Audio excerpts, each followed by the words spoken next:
What do you think about this layout?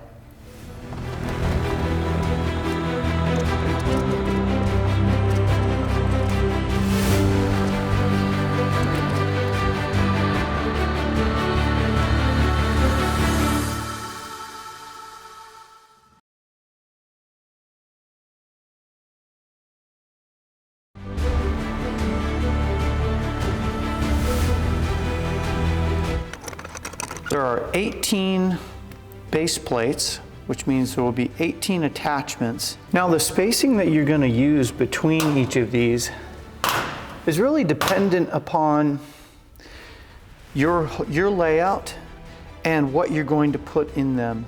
The tool holders are going to need enough space to put whatever type of tool you're mounting in them. So there's enough room that you can hang your tools in it, and they're going to have enough room underneath.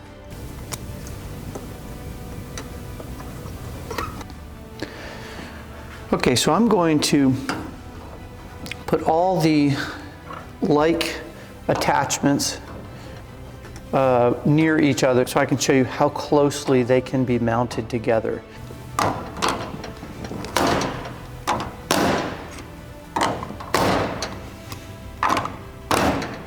You can see how close that those can be mounted together there, which is really nice. The 16 ounce was our first product in market, so we have a lot of customers using these. And when they need to maximize their space, they will cluster them as close as they can be like this. Of course, separately, if you're going to have the top off and you're going to use utensils, clearly you couldn't have it that close, and you'd want a little bit more breathing room so that there's room to pull them in and out.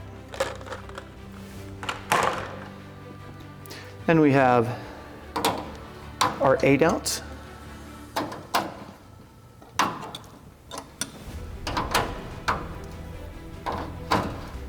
Again, there were 8 jars here. Now you may recognize this jar, which is the same jar used by McCormick Spices. So a great use case is maybe at your grill station or in the pantry, maybe hanging on the back of the door in the pantry, and you could hang spices there. There are 6 4-ounce jars, and you may also recognize that jar, also the smaller spices.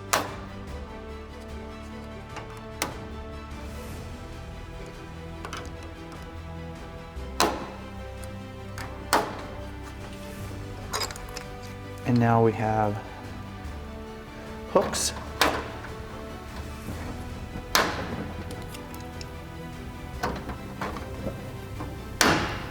And 2 other base plates that I didn't put in, so we'll put some here.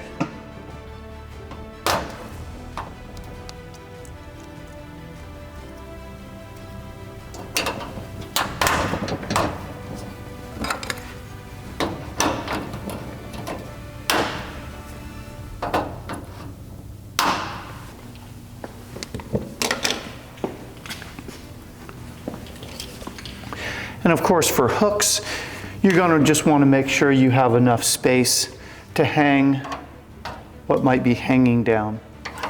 So that's something you'll just want to plan out ahead of time to make sure those tools have enough breathing room. Here's the entire kit laid out. We have 4 16-ounce jars, 8 8-ounce jars, and 6 4-ounce jars. We have 4 hooks, 2 there, 2 up here, and then we have 4 tool holders.